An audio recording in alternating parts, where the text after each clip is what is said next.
Avec la fermeture de Mega Upload, les Anonymous refont parler d'eux. Nouveau a rencontré certains de ces cyberactivistes. Voici leurs revendications. This is a message from Anonymous. Internet est incontrôlable. Anonymous est incontrôlable. Ils ont envahi le web. Saludos, compañeros. Piratage, attaque de sites, appel au boycott, les Anonymous jouent les justiciers au nom de la liberté d'expression.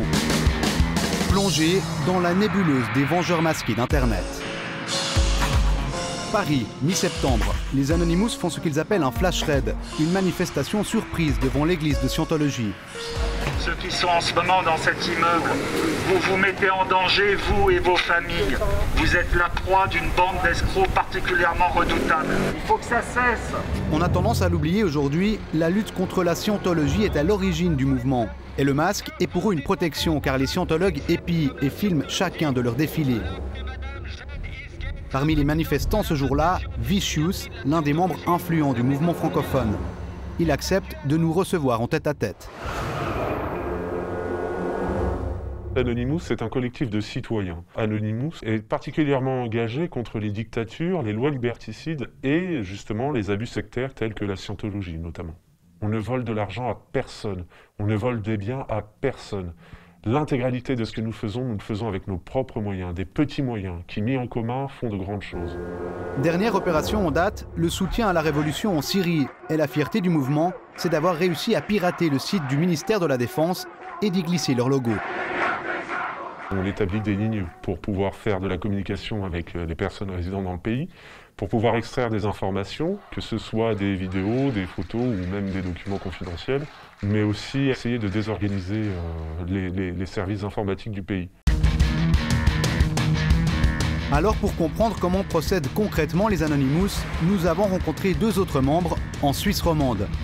Actifs dans la sécurité informatique, ils participent aux attaques grâce à ce logiciel, Loïc, un programme qui permet à un ordinateur d'effectuer simultanément des milliers de connexions pour bloquer un site web.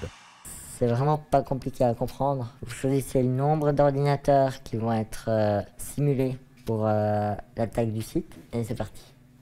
Ces ordinateurs se connectent, déconnectent, envoient des requêtes au site internet ciblé à une vitesse incroyable et plus on a de ces ordinateurs virtuels qui font ça, plus l'attaque va être puissante.